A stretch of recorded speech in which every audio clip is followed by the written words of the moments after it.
5 seconds. The health of an organization depends on the policies it adopts, either with regard to its marketing, finance, purchase, or personnel.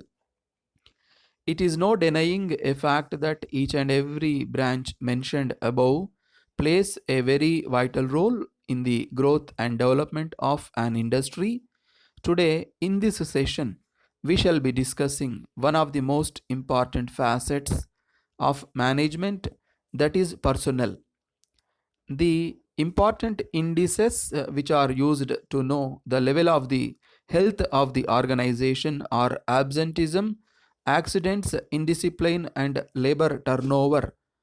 All these factors, to some extent, are dependent on the working conditions, the medical facilities, and better industrial relations. There have been many studies taken up to analyze these factors of production. In the first place, it will be interesting to know that accidents are on the increase year after year as our emphasis on industrialization increases. An accident is considered to be fatal if there is loss of life. Anything happening without the will of an individual is termed as an accident. The large number of industrial accidents not only cost the organization to a great extent, but also the human beings involved in such accidents. If there is an accident, on the other hand, the production is affected, and on the other, the indirect cost of financial expenditure to be incurred on the employees' medical care also increases. Thus, it is wise on the part of the administration to identify the areas prone to accidents and remedial measures to prevent them as far as possible. The accidents may be of two varieties. They may be due to the carelessness of the worker at the time of work, and secondly, due to the lack of facilities in the work spot. There are arrangements which have to be constantly reviewed. The workers should be equipped with proper tools, and the workplaces should have sufficient incandescence and ventilation.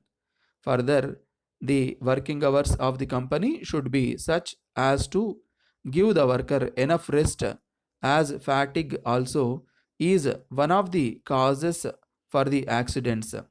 Thirdly, the workers should be given training at regular intervals. Despite all these measures, however, if an accident occurs, the management should not be content simply with the conduct of an inquiry and fixing the responsibility. It should take further steps to prevent its recurrence. The second factor which affects the individual production is the rate of absenteeism. A person is said to be absent when he knows that he is to be present at the appointed time at the appropriate place and still avoids it for some reason or the other. Whatever may be the reason for one's absence, the company is the loser in the sense that if it is not aware, the schedule of production is upset, and the factory manager will be obliged to engage casual labor available at the gates. There is no guarantee that such contract labor may be as efficient as the one who should work on the machine.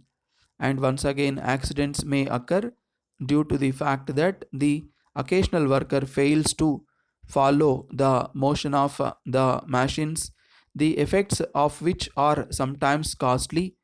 Many legislations in this connection have not given the results expected of them, and there are measures to be taken up further.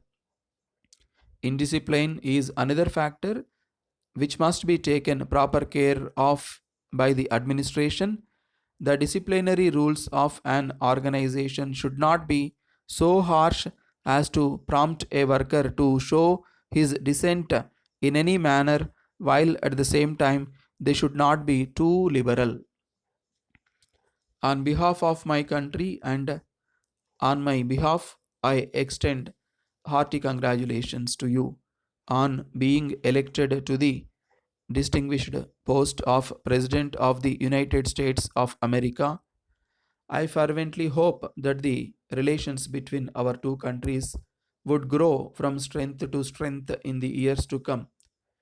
During the past few years, our two countries have been emphasizing on the core issue of making the world a peaceful zone. The efforts done by your country in this direction are highly laudable, but still there are countries which have nuclear weapons, and the neighboring countries of such nations have the doubts that they would be used on them. It may not be out of place to mention that recently the aggression by a country on the neighbor has caused havoc not only to that country but also to the entire world. The weapons used caused not only large scale destruction but also huge loss to the economies of the countries. It takes much time for any war ravaged economy to recover, even though there appeared to be peace between the two countries. The fire still burns. On behalf of my people, I extend to you my personal invitation to be part of the celebration of 50th Independence Day and to witness the enthusiasm of our people. The Indian ambassador will call on you to finalize your program. Looking forward to our cherished meeting. Yours sincerely,